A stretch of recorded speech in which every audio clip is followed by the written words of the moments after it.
Everybody. Hello, Margaret. Hello. Goodness, there's so many note takers. There's some notes. Well, not that many. 2. When I opened my screen, those are the first things I saw. And I was like, oh, look at all those. Yes.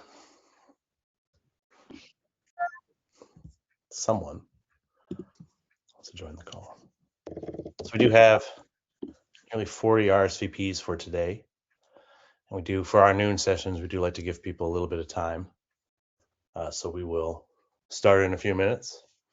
In the meantime, everyone is free to like to introduce yourself briefly in the chat section. There is an AI note taker recording the conversation, and we'll summarize it afterwards. And everybody on the calendar will receive that summary and the recordings. So I'm not going to let in any more AI note takers. I think we've got enough of them. We're covered. But hopefully we'll have quite a few more humans join. Nice to see you all. Thank you for your reviews. Margaret and I have been doing report discussions. Margaret, did you have one today yet? I have not. Sorry, I have not actually had one today. But I had a random call earlier with someone who did submit, and you had a call with her. She's a friend of mine. That's why we were having a call about something else. And she mentioned how amazing the call was and the feedback, and it was really fun to hear like the other side of that after the fact. So that is great to hear. Great feedback for me. Yes, it was. She very much enjoyed the call. Yes, and I just don't have those 2 minutes right now.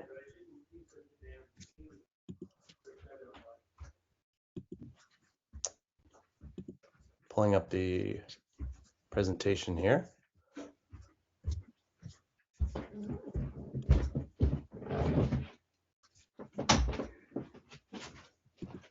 And there we go.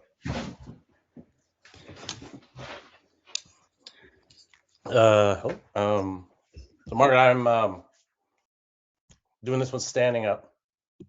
So if you could monitor the chat for me, that'd be very helpful. Sure thing. Oh, standing. That's fun. Yes. Sitting is the new smoking.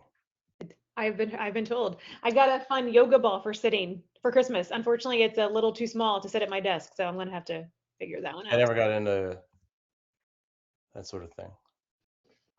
Hello, everybody. Isabella. Hi, Mimi and Isabella. Hello. We have a very nice mix of first-time and experienced evaluators in the crowd today. Nice to see you all. Thank you. And we have a few board members and a couple of AIs. I think we'll probably have some more people joining in the next few minutes, but we can sort of get started here. This time of year, Margaret and I are doing report discussions. This is where I do most of those discussions from. So you're seeing me as the authors see me. Although normally I do sit down. So welcome to the post-round debrief for our fall 2025 round. This was our 21st round reviewing grant proposals. I'm going to do a presentation on how the round went with some numbers and some tidbits and stuff, and then leave lots of time for comments and questions. Last time we did a debrief, it went very well. During the commentary period, we got a lot of very good suggestions from you all. And in fact, I'll talk today about how we ended up using some of those suggestions and still plan to do so. So please don't, when we get to the comment section, please don't be shy.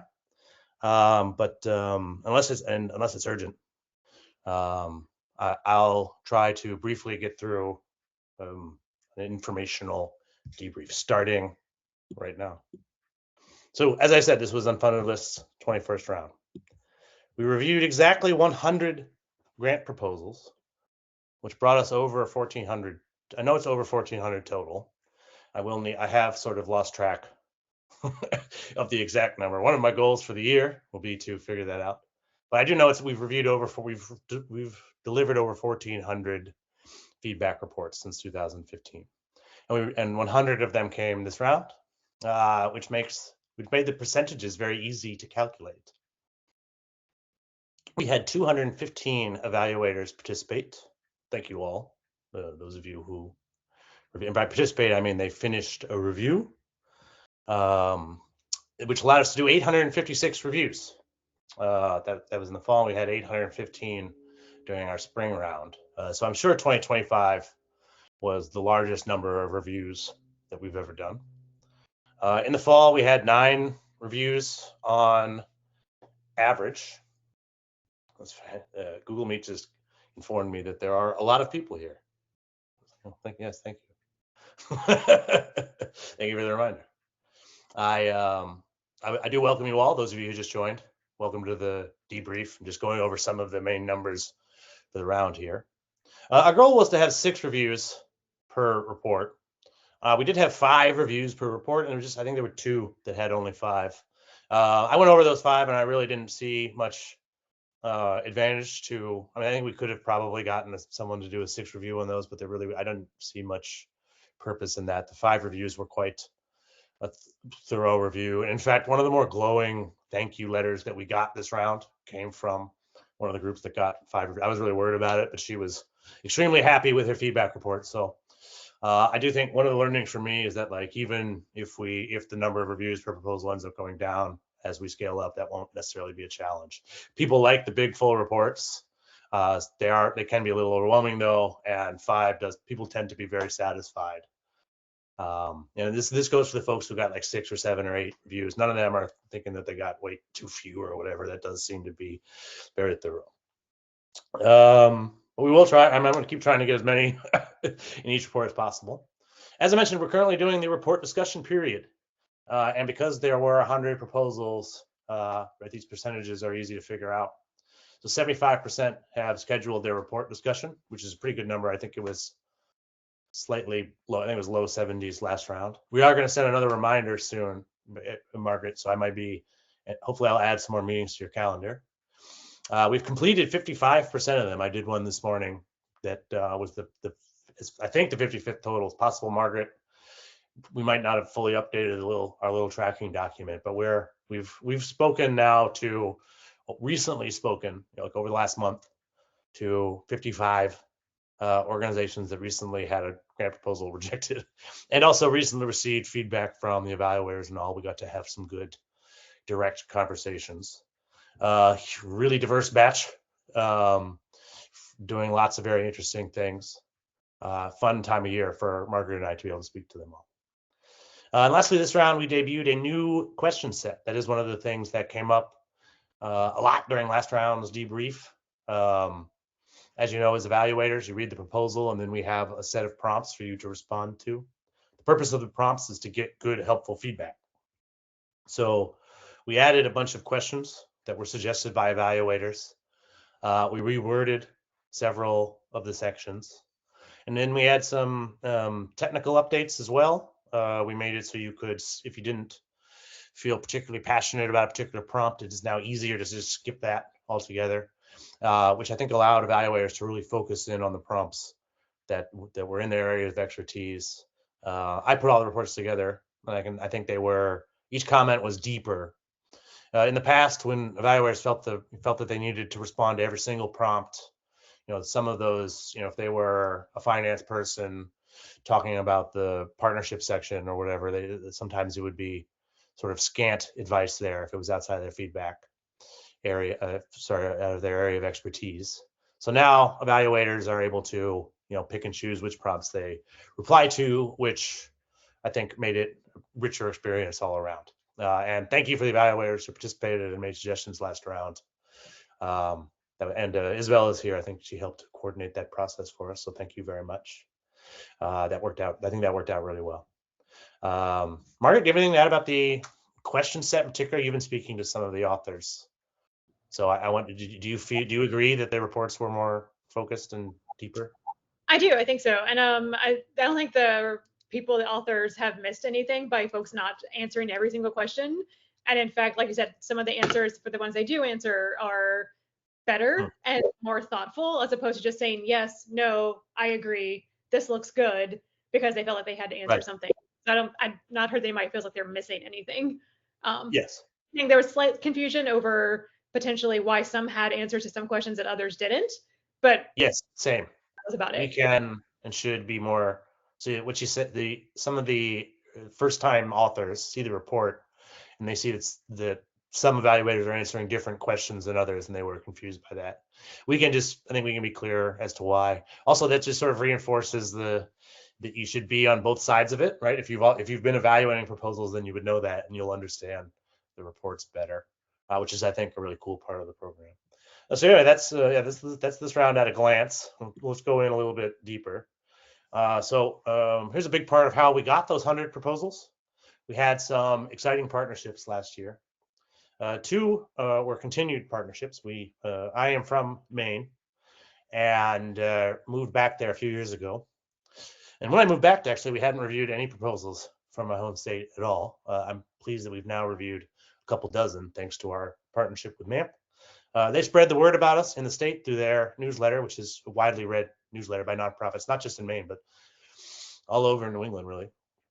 MAMP is one of the better, sorry, it's a silly saying MAMP several times in a row always makes me chuckle a little bit, but they are one of the better state associations, in my opinion.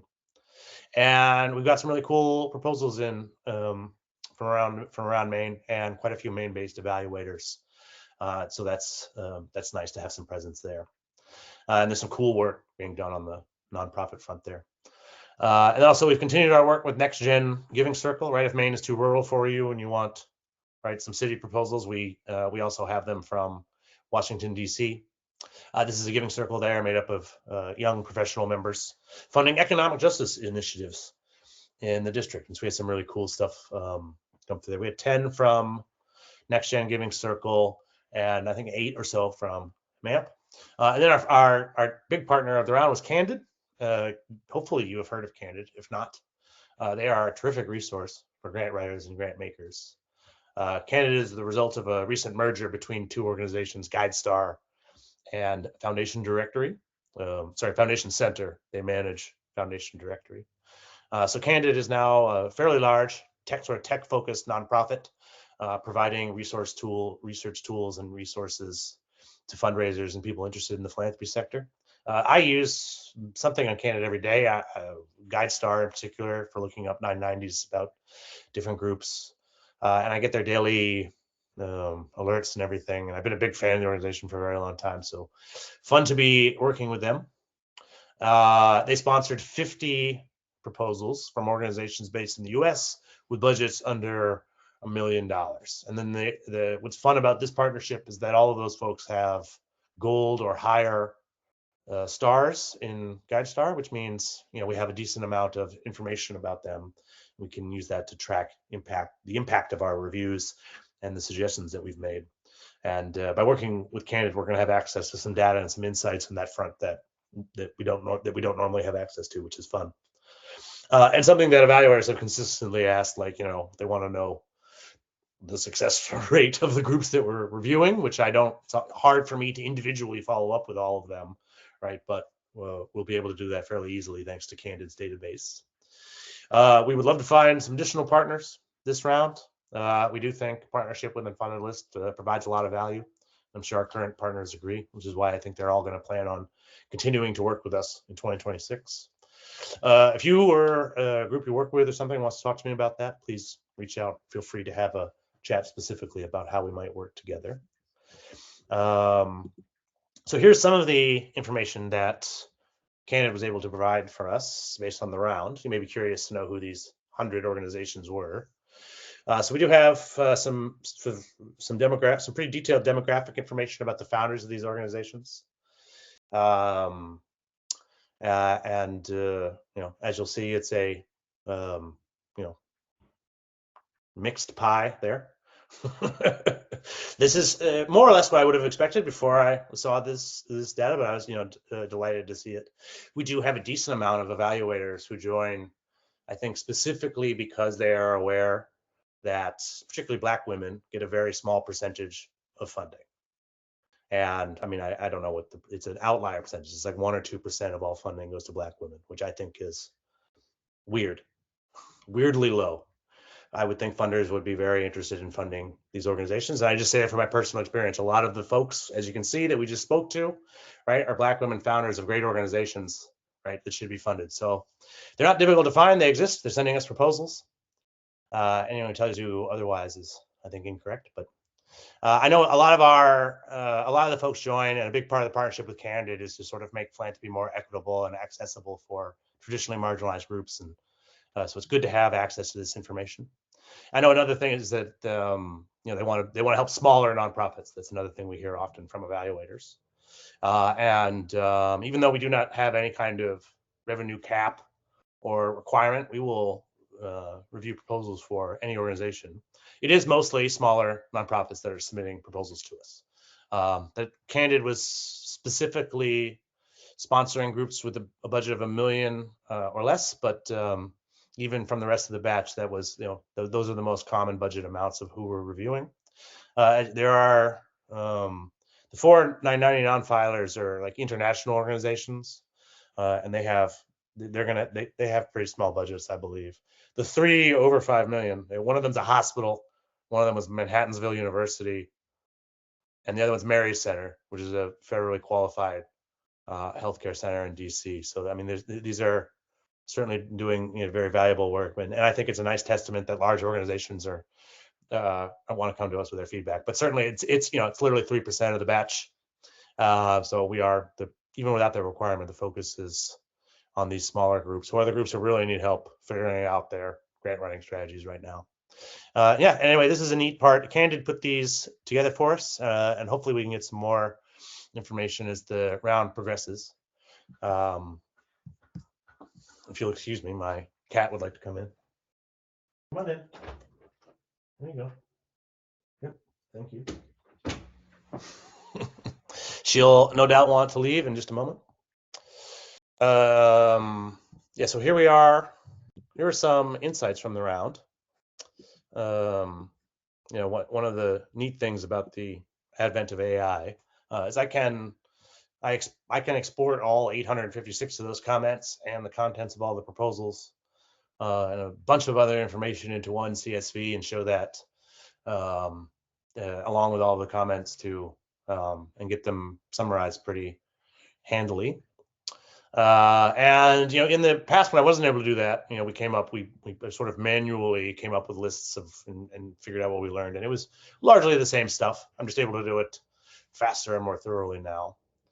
So generally, and having spoken to everybody and looked it over myself, I think this is certainly true that most proposals were very mission strong. I think across the board, lots of evaluators very impressed with the mission and the work, and also commenting that it was fairly infrastructure thin. And I think the 4 areas where our authors really should focus on for the future: funder fit, making sure that I think it's increased. We've said this in the past, increasingly important. You have to make sure you're aligned with the funder's priorities. They are getting a record number of applications, and they are really going to fit that in. And that goes for issue area, right? You need to compare yourself to like the typical type of grantees and figure out like if you're really something they're going to consider. And I think there was also a lot of like grant size amounts. People were asking for amounts that those foundations don't typically give and stuff, and that's just sort of a poor strategy.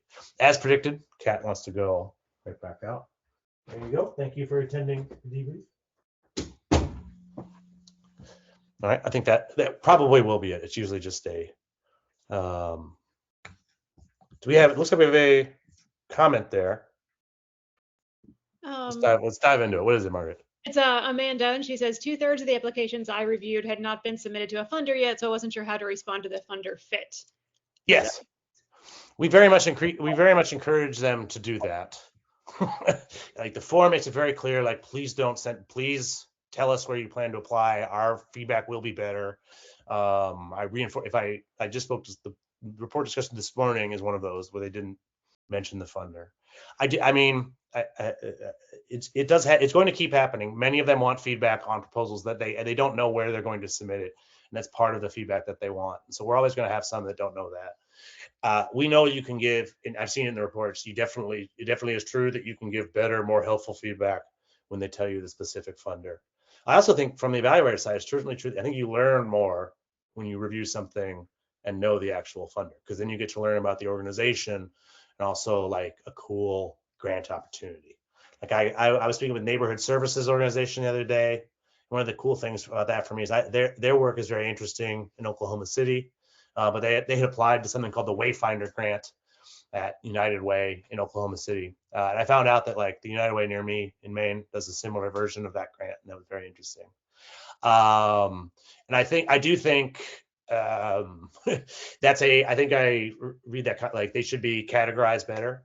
If an evaluator has told me I only want to read proposals where I know who the funder is, which several of you have, I am doing my best to honor those. So I will give you the ones where we know who the funder is. If you haven't told me that, then I might very well assign you one of these other ones, because my goal is to get all of them fully reviewed. So we're not going to start turning people away because they didn't tell us where they applied yet. But it is something we strongly encourage amongst all of them, and we'll continue to do so. And that was actually part of the Candid partnership, right? Because Candid was sponsoring this for them. They made it a requirement to participate. So like all 45 of the ones from that partnership told us where they were applying. So it was only from the others that we didn't. In fact, a lot of our return folks who should have known better we're sharing some more general stuff. But yeah, that's something we hear pretty consistently, and are doing our best to find that. And a big part of why we want, like when we partner directly with a funder, then we definitely have access to that information, sometimes additional insight that we can provide. So some other issues. So lots of evaluators, particularly evaluators that do this professionally, would comment on like the theory of change or the logic model, or talking about the outputs versus outcomes, those sorts of things throughout the proposals. I think that's something that, if I'm talking to the general group of authors, these 4 areas really are the areas that they should focus on skills wise for improving their proposals. Measurable outcomes and the data. There is, I say this a lot in the report discussions, reviewers who want to see data, measurable outcomes, have an unquenchable thirst in that regard. I think they're very few of the proposals that we've reviewed historically have not included someone asking for more data. Like it's even the really data rich proposals, like there's still one evaluator that's like, well, I would have loved to see more outcome stuff. And I think that's you should keep in mind. You don't want to prattle on these things, but that there are many reviewers that really make their decision making and evaluations based off of numbers and stuff. Show me the numbers, right? That's from West Wing. Yeah, and then Margaret's area of expertise, realistic, well-aligned budgets. This is ranging from like the categories in the budget itself didn't make sense. That's like a really common thing they say, or like just sort of the budget narrative. We're just sort of beyond the budget, like more meta. Like I just don't really know what you're going to do with this money. Like that question, they're sort of coming up. I think grant authors that focus on these 4 skill areas will see their success rates improve. That's my general recommendation from the field based on this. I do have a longer insights report, based on all of the reviews and suggestions and proposals from this round that I'm happy to share. Anybody just email me and I will. We had a couple notes or questions kind of related. Let's pause.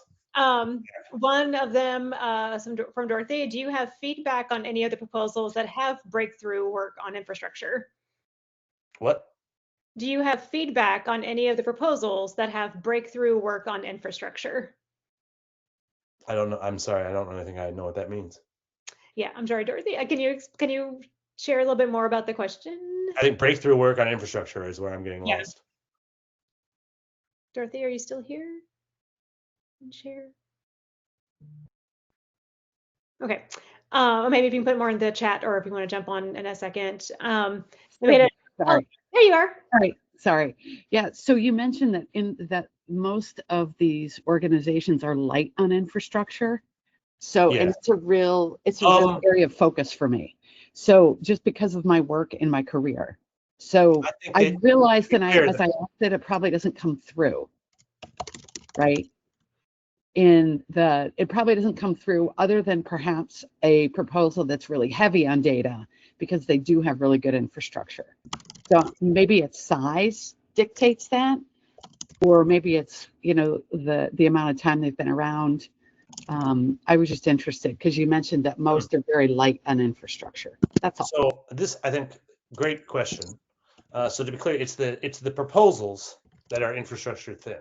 I think a really key part, an essential part of our program is the report discussions, which I'm really happy that such a high percentage of them are not just getting the report, but also attending the discussion with us.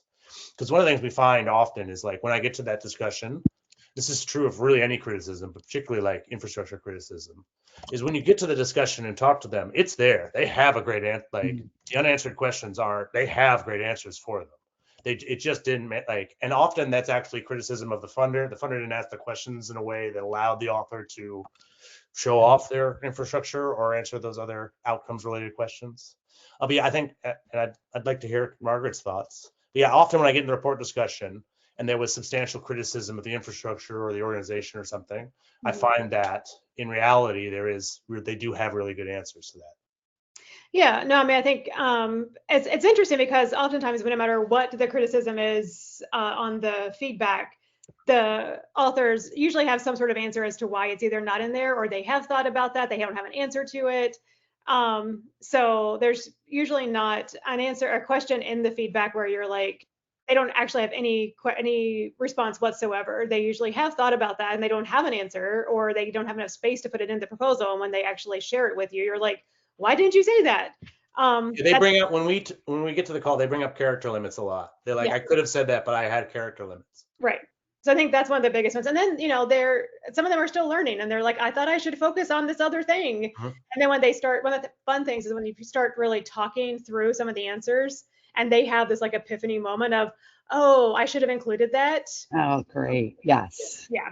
The discussions are really essential for that. There are a lot of moments like that in those discussions that really can sort of bring these things together. Because without the discussion, they're just sort of reading someone criticizing their infrastructure, and they're like, yeah, but we have but we have good. Then they don't get a chance to talk it through with anybody, and that can sort of fizzle. Whereas when we can really talk it through with them, I think they can have those moments of figuring out what the actual actionable next step is out of the. Yeah. And I also feel like sometimes they're like, well, if we say that we have all of these things, and well, they think we need money. And so there's also the learning element of, just sharing that, no, they need to share what they have. Like, they're not going to say, no, we're not going to fund you because you're really, smart, or you have these people who know what they're doing, like whatever that is. Like I think that's a fear too, is I need to look like I need the money in some respects. I see Ted has raised his hand. Were there comments in? That's great. Thank you so much. I just want to comment on this discussion because I think part of the art of grant writing is being able to get all that in. And I think that from a lot of the proposals that I've read, that's the part that's missing from, like, if you have a founder or if you have someone who's just been doing the work and is not used to like presenting it to a different audience than like your constituents or your donors. This is an audience that's looking for that and looking for I want to say, a sophistication of understanding that you have to get that information in. And I think a lot of the feedback I give is that, like, you got to know this because this is all they know about your organization. What if they're only going to read this, not go to your website, not know anything about you? You've got to be able to make that case. Mm-hmm. I agree. When they bring up character limits, I often I talk about haikus and sonnets, right? And Shakespeare was operating off of extremely strict character and verse limits there, and still managed to pump out a lot of good work. And that you're right, and that's the art of it.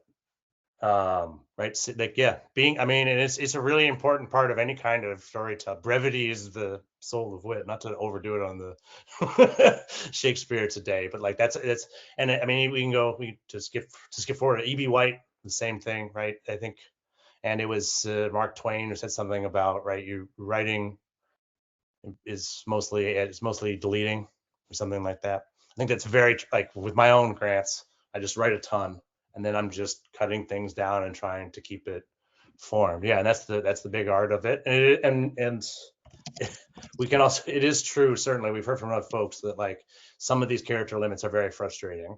One of the, I forget which one it was. There was one this round, and the question was, what are the biggest threats to your organization in this project? And they had a limit of 50 characters, 50, which is 1/3 of a tweet. It's like very, I mean, most sentences have more than 50 characters, and then you're supposed to describe all of the threats to your organization. Yes, it might have been a typo in the form. Like, we didn't have a relationship with that group, but yeah, there are, and it's not the only example of that sort of, like, there are some pretty crazy character limits on this and sort of random. I remember some of the forums I did last year, it was very strange. Like, some questions were very limited, and then other questions had huge fields for me to answer in, and it's sort of, and everyone's different. This is a big challenge for grant writers right now. I also, when we get to the call, we sort of explain to them, like, yes, there's a reason why those things happen. Generally, the funder wants to have an organized list of things they can consider and have it be palatable. But yeah, I mean, many great writers have been able to operate off of strict character limits, and that's part of the art of it, for sure. Are there other questions on this? I have a few more pages of findings. We learned so much this round. Are there any other questions? These are great. So we had the one on the infrastructure, and then should we tell applicants up front that writing a one-size-fits-all proposal is a bad idea? Yeah, many evaluators said that. That, in fact, I think that's probably on one of my next thing that's coming up There you go. in a slide. And I've talked in some of the report discussions with folks about that. Like, I think this approach might have worked in the past. And in fact, with some of these things, right, like if they're a local program trying to go to small businesses and get it sponsored, that might very well work to have a, like, brochure style pitch. I think there was one group who had applied, and the funder actually asks you to send a 3-page brochure style thing. Like, that's what the funder asked for, which is not common, increasingly uncommon in the field. So certainly, I think any feedback, if it pops into your head and it's feedback you want to give to the author, you should write it into the form. We want to deliver all of that stuff. And certainly that piece, I think, was very relevant this round. Here's common challenges. This is from both the report discussions and the reviews, right? Misaligned, oversized asks, lots, and I think this is sort of, I think the solution here is funders should make it clear what the grant amount is, and that should be, like, sectorally speaking, that should be the end of it. Leaving it up to grant seekers to determine their ask amounts is very, especially for smaller nonprofits, is very confusing. They're consistently sort of not handling that well. And what they do, like, they'll ask for more. They ask for, like, wage. I mean, but funders that just sort of have clear ask amounts, like, that removes that confusion, makes it a lot clearer. Yeah, but there's lots of budget stuff. They like, lots of people. We had some pretty cool, strong budgets in the mix this round, which is fun to be able to look at. But, like, almost everybody should tighten that up. Weak sustainability planning, and that's, I know how frustrating that is. Like, one of the reasons why you need to be more, like, that's why I need a grant, is because, right, we're our sustainability plan is that you keep giving us a grant, right? But yeah, this is something, like, it's certainly something that's coming up in the reviews a lot. Yeah, like we were just talking about, brochure like narratives, right? That not only aren't, like, targeted to a specific funder, but, like, that don't really have a whole lot of stuff in there. I think that sort of thing is just sort of very unlikely to be funded at this point in time, particularly from organized funders. We did see a pretty high number, given the fact of how easy it is to get AI to fix up your typos and stuff. We still saw quite a large number of typos and incorrect, sort of basic level mistakes. And I think, I mean, those things might get overlooked by a funder, but it might also be, right, like, if I'm looking at 2 equal proposals and one of them has a bunch of typos, and I've got nothing else to go on, then that's what I'll do. So again, if you want to see that, we have it's like 5 pages of like more detailed insights like these. If you want to see the full thing, it's a pretty good read. I did some look into like when you all sign up to review, right? Give us some info about your background, and we have a bunch of your LinkedIn profiles and some other things. And right, we sort of asked for a top level summary of like who provides reviews. We had foundation program officers, people who are directors of grants, nonprofit leaders, founders, lots of philanthropy consultants and other development fundraising consultants, lots of people from the grant writing world or the evaluation world or GPC professionals, various subject matter, you name the subject, we've got some sort of really high level advanced degree holding person, right, that's interested in reviewing proposals in their field. We do have a very large number of, it's at least 50 of the folks who participated this round have also received review from us, which is pretty cool. They're participating on both sides. And many of our evaluators have sort of throughout their career been on both the grant seeking and grant making sides. And yes, we've got some goals for 2026. We're going to continue to do what we do best, which is review grant proposals. I'm gonna leverage our current partners and maybe add a few more and review 300 proposals this year with 1,000 reviews each cycle, which is a pretty big jump up. But we've been seeing a lot of evaluator growth continuously and since last round, and we're excited about our partnerships. So I think this is a worthwhile goal to pursue. I want half of them to come through Candid because that has been a really great working relationship. I'd like to expand my presence in Maine and throughout New England. And we've been talking with a lot of folks about that. Would love to continue talking to others. Increasingly, we can, use AI to provide a lot of feedback and insight to our partners based off of the reviews that we are doing, which is sort of an exciting part of the work. Next Gen Giving Circle, our partner from this round, has made several updates to their RFP based on not just data-driven insights, but also conversation.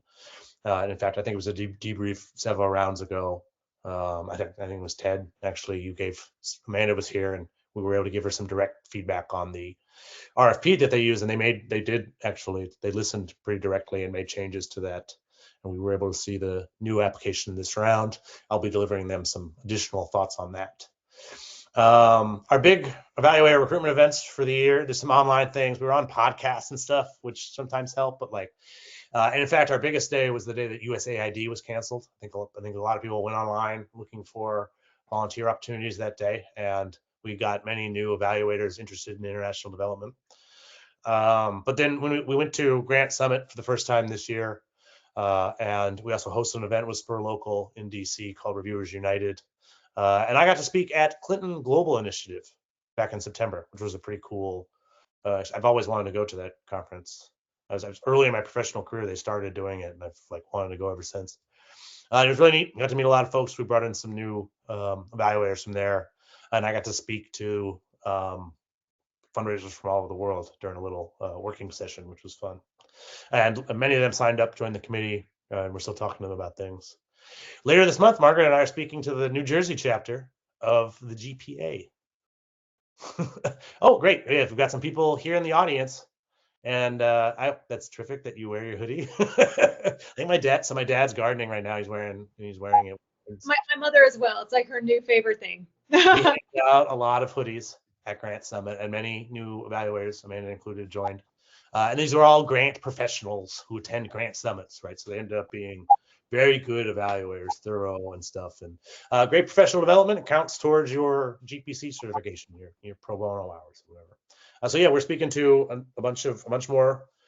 Somebody who was there at our session in Grant Summit said, please, we want you to do the exact same session for us here in New Jersey. So we're excited about that. We've got Margaret and I have a nice duet that we do called Reimagining Rejection. I think we've really been working on that for a long time now, and it's based on a lot of insights and good research. So if you want a more thorough version of our plan for this year, which also includes we have a cool project called the BOP, which is the Board Outreach Project. So hopefully, evaluators, particularly engaged evaluators, since I'm just one man and the community is getting quite large, we're going to try to get our board members, our most committed evaluators, sort of, we're going to have them reaching out to evaluators during the round, right? Give you folks. So one of the things that is tough for me is evaluators want to talk about their reviews with me during the round, and generally that's during or after the round, and those are the times when I'm very busy. So we're hoping to be able to connect you with some of your peers. That is something we've heard from a lot of evaluators. They join, they want to be able to connect with their peers, which is tough for an online program. So keep an eye out in your emails. You may hear, and we're going to try to make some thoughtful matches there.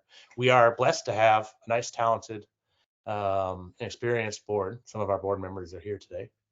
And you'll be lucky if one of them reaches out to you. So if you want to read our full plan for the year, or I've just updated the communications toolkit to help folks that want to spread the word about our program.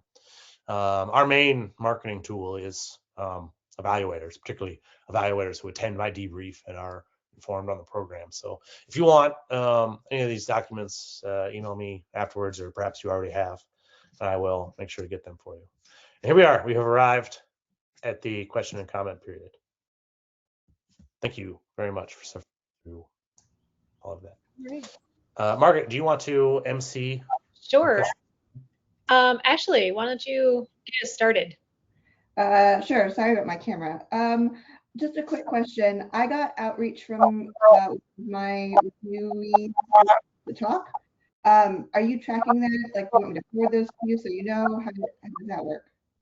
Yeah, so if you did, it's probably because they came to their report discussion and you had mentioned in the report that you wanted to talk to them.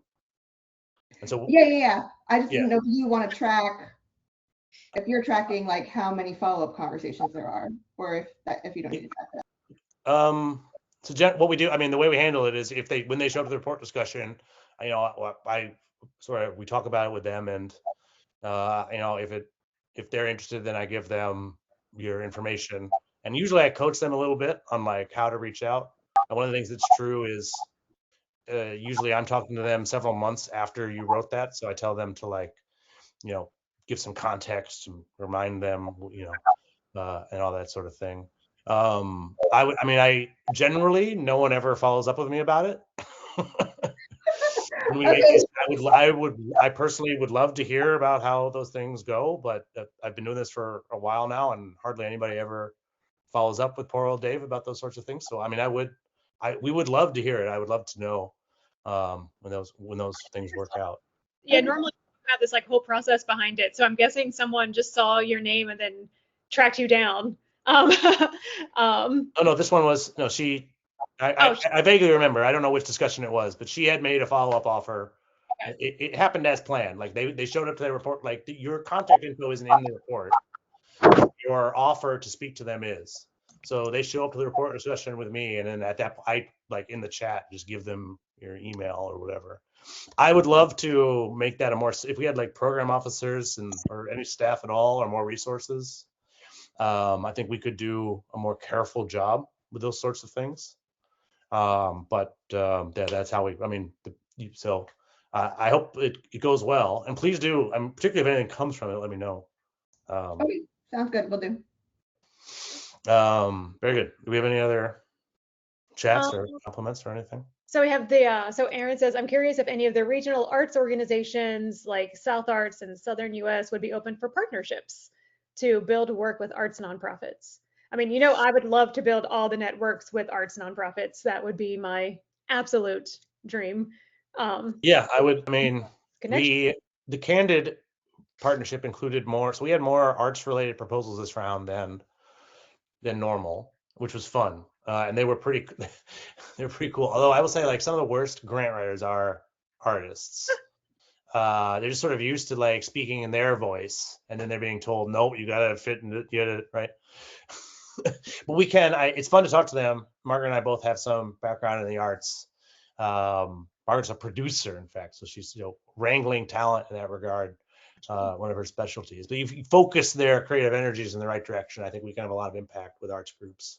And because of our background in the arts, I very much interested in it. and we were able to speak to a bunch of them this round. I think I would love to, I mean, anyone that's got like a big mix of proposals is someone I'd be interested in talking to about partnership, particularly right an arts funder.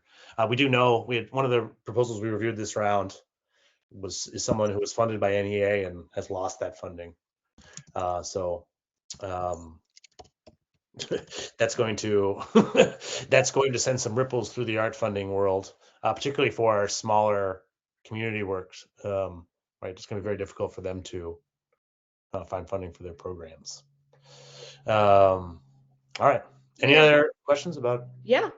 Richard asks, have we received success stories from any of the participant orgs from this round in the process? I don't know that I have any from this round. I mean, like, question. Some of these folks did get their grants. We've been doing like six. Like we record all of them, and it's all written down somewhere. So we'll do some additional data on that. I think we can try to plan like an update in that regard to give some immediate success stories. We do plan on trying to track that, particularly through since we have all their EINs, and we can see how much they raise in the future through, and hopefully they stay engaged with us as well. We've given them, they've got their feedback on December 1st, so it's kind of a short turnaround for them to have already had some grant success. Right. Basis of our feedback. The report discussions are going very well. People are telling like lots of examples of how they are updating their approaches for the future.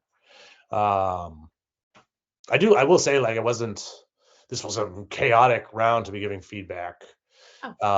Yes, certainly. Like I said, a lot of time, I think it's definitely true that when we review organizations, they raise more money. We did a limited impact study. I forget, I think it was 2000. So we reviewed in 2017, and then when the 2022 990s came out, I looked at I think it was like 30 total groups we reviewed that year, and they're raising like 215% more on average. 9 out of 10 of them were raising more money. It was way, and like the field was raising about 30% more, and most organizations raising less actually. So we were vastly outperforming the field, the folks that reviewed with us, and we will be able to have some really good numbers in the future. Our ability to review proposals is much better than it was in 2017. The reports are far more robust. The matches are more specific. The feedback got much better after that. So once I have 2024, 2023 990s, or 25, 26 ones, which we won't have for a few years, then we'll be able to have, I think, even more, because larger data sets at that point, and we'll be able to have some good stuff. We have anecdotally, many organizations, including the folks that have come back to us, right, have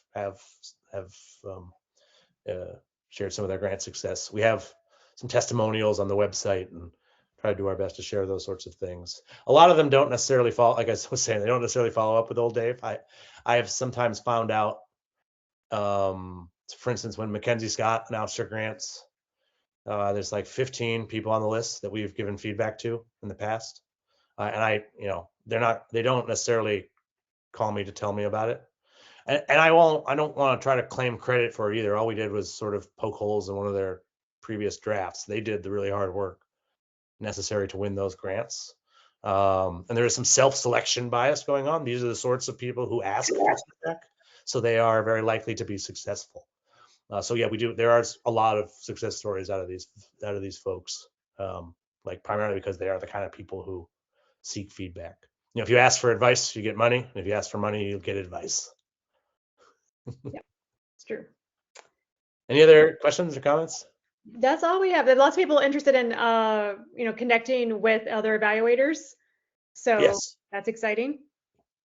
Yes, we made a small list of folks this round, and many of the evaluators reached out, and perhaps some of you heard from somebody. It worked out pretty well. Lots of cool conversations. Some people are more involved in the organization now. We would like to get some more people onto the board. The one thing that we have done quite well consistently is engage our evaluators with very high, we talked about in the last debrief from our survey of evaluators over the summer. It's like 95% satisfaction rate from evaluators. Most of you are reporting like very valuable professional development and learning opportunity, which is terrific because you're also providing a really great service to these proposal authors while getting value out of the program. We really just want to, like, our plan for this year is to focus in on building this community as large as possible and deepening our partnerships so we can, right, leverage the technology and the process we have to review a lot more grant proposals. I think we had tremendous impact this round. Reviewing 100 proposals for 100 organizations is no slouch. I think Margaret will agree. I think we could do a lot more.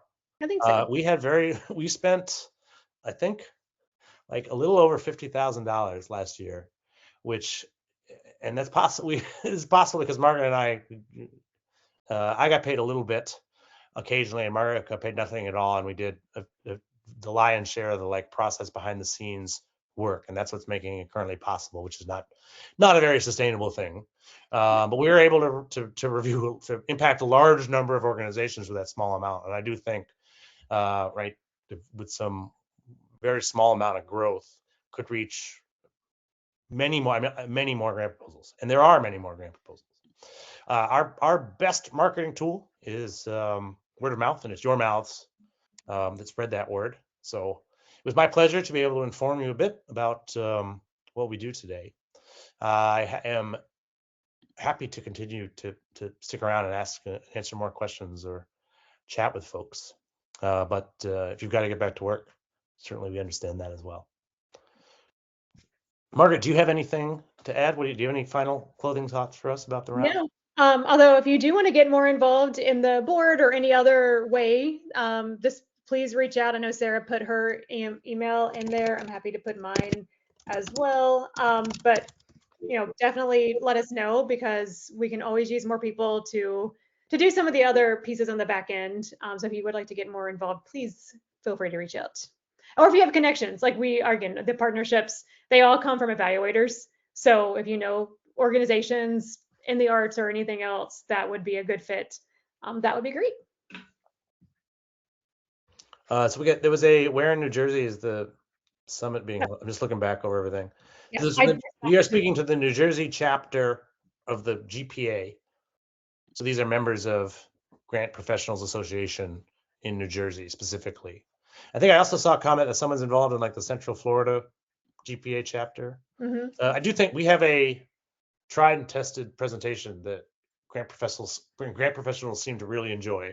It went over well at Grant Summit. We had some high scores there, and again, we got immediately invited to go to New Jersey. Would love to talk to your colleagues at the Central Florida GPA chapter. We had a bunch of grant proposals from the Florida area this round, and honestly, we would love more. The American South in general is an area where I think we would like to have more grant proposals. Central Pennsylvania chapter, very good. I went to Dickinson College, which is in Central Pennsylvania, and I think we had Keystone. So I do consider Spur Local a partner. They just aren't a partner that page was about sourcing grant proposals. We partner with them on the event. So yes, Spur Local is very much a partner. But that specific page, I could have been more clear. That specific page was about the partners that helped us get to the 100 grant proposals this round. They are our main partner for Reviewers United, which we are doing again this spring, March 8th on a Saturday. And I look forward to, we have a call with them next week actually to continue planning that. Yes, I mean, I suppose they, I think what they review, so there's one, they do give, their internal process does, right? Because when you apply to Spur Local, you're just applying to get in the guide. And they do have a process where they give feedback to all of their applicants, which is why fundamentally we thought it would be cool to work with them together on the event. So I think I don't want to speak for them. I think they're not here right now, but they would say that they're already giving feedback to their folks. Many of them do opt in to the Next Gen Giving Circle is very close with Spur Local. So there are a lot of people, there is a lot of overlap there. And I'd like to get some more specific stuff. I think the ideal situation for me would be to have like K-Fritz Foundation fund something like that, right? To allow all of the organizations in the Spur Local catalog to get our feedback. And I think there's like 1,000 other versions of similar partnerships like that that we could probably develop for the year, depending on capacity, which is a big part of what we want to do. So how much does it cost? That's all I saw. What was the, how much does it cost an org to get something reviewed with you? Good question. Should have mentioned that. So most of the 100, I should figure out exactly. No, I can figure that out.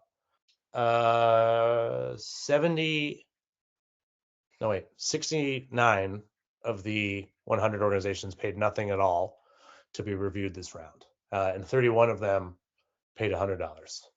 If you just go to our website and submit a proposal to us, sight unseen, we charge a $100 fee. Generally, when we do our partnerships, the partners cover the costs and encourage people in their network to submit. So all of the candid folk, none of the candid organizations paid anything to be reviewed. None of the returning organizations paid anything to be reviewed. None of the main-based organizations paid anything to be reviewed. And none of the grassroots economic justice organizing groups in DC paid anything. And we hear from international applicants like Richard from Cameroon, who will reach out and say they can't afford the $100. Leave them. So we waive the fee. Also, Margaret is a softie. She has her own special form that she gives to like almost everybody who asks. It's true. It's a problem. Yeah, so I mean, our hope is to find partners more like willing to make a substantial investment in feedback as a philanthropic infrastructure. I think that's at this moment in time in philanthropy a big ask for a funder to step up and do. But a lot our costs, our funders, board members, evaluators make donations, those sorts of stuff. They are funding the work of the program. And that's balanced off of by the, I am a particularly dedicated founder who works full time at this and only this. And when we come up, like I always have an amount that is my salary, and that is the first thing to get cut every year when we don't like fully reach our budget levels. But yeah, I think increasingly partners are on our radar and interested in what we're doing. I am excited about I think we have a lot of value to offer to Candid in particular. They have a lot that they can offer. They can't do feedback on grant proposals the way that we can. No one really can. We are very good at putting together a lengthy feedback report on your grant proposal, which is a very niche thing, but like we're going to lean into that and try to explain our value. We've had several 5-figure partnerships in the past. Last year, 2025, finished our partnership with Dental Trade Alliance Foundation, and they paid us, I think it was 25. I forget all the numbers, but they gave us $25,000, which is the size of one of their grants, to review the rest of their portfolio and this was mostly like rural health centers in the U.S. Offering oral health care. It was a really cool partnership to be able to work with them on, and they were able to provide some funding for us to help with operations. We've been able to do that a few times with a few other funders, hoping to bring on some more in the coming year. Yep. Any other questions from you stragglers? It's been great to work with David and Margaret. Thank you, Isabella. It's very nice. Yes. Nice to work with you. Likewise, I'm just off camera because I'm multitasking, but I'm happy that I can drop in and listen in, and this is really, really amazing information. And also you can hear from my voice, I'm under the weather. But sorry to hear that. No, it's okay. It is the season. I don't have questions really. I think that comment that I already put in the chat is that it's really exciting to hear that there might be a chance for evaluators to do peer groups of some sort. And I think some really cool things would be coming out of that. And just, yeah, happy to hear more about that in the future. Thanks. It is something I want to be thoughtful and smart about, because we did try remember there was the proposal captains thing, which we didn't roll out very well. Yeah. I think one of the fears here is that if an evaluator reaches out to you, you don't necessarily, it's someone you don't know, you've never heard their name before. It's not from an unfunded list email address. A lot of the outreach just sort of gets missed in spam and stuff like that, and it can be hard to follow up on. We do want I think Boomerang can actually make it a lot easier for us to make these connections and stuff. And we also just sort of want to start the year off communicating to evaluators that you might hear from some, your fellow evaluators might contact you. We could also probably try to be proactive and ask how would you like to be contacted? I've always been hesitant to include text alerts, right? You'd be getting texts from me all the time. Do your reviews, right? But right, that's how some people really want to hear. Yeah, the next great question. We will be reviewing this spring. Proposals are due March 20th, and we will be reviewing in April and May. And then they're going to get feedback reports on June 1st. We did have a Slack group for a while, and I did not find it a particularly helpful thing to have. And there's also one thing to remember is that so we are giving independent feedback, and the reviewers don't see other reviewers' responses, and so in many ways I don't want it to become book club where you all get together and discuss the proposal and then go write your feedback, because then the feedback will become quite uniform, right? I really want unvarnished individual responses to these proposals. That's what makes the reports more in depth. So we're really looking at sort of trying to connect evaluators after they've done their reviews, right? You just reviewed the proposals, which traditionally is when we sort of stop talking to you for a little bit. Now you're going to sort of hear from some of the other people who just reviewed, right? So you can sort of share some of your thoughts at that point. That is something that evaluators have been asking for a very long time. It's why we did the proposals captain thing back then, right? And we have a board who's excited at doing it. We did a good, successful small pilot of it. We have a database and a lot of other tools and a larger pool of evaluators to work with. So we're going to try, and I'm actually very excited to hear from folks at this debrief that it's something that people are excited about. So look forward to that. And look forward to, more proposals to review this spring. And I hope you all have a great 2026. And that you enjoyed attending this session. Take it easy. Have a great afternoon. Bye. Bye. Bye. Bye. Bye. How's it? There's like the beauty model wave, right? Just decide to. I'm not doing it right. Goodbye. Bye. Thanks. Several participants left the meeting. All right. Okay. Thanks, guys. Also, just AI note takers left. Thank you. All right. To our AI overlords, please report on us favorably. And have a good afternoon, everyone. All right. Bye. Bye.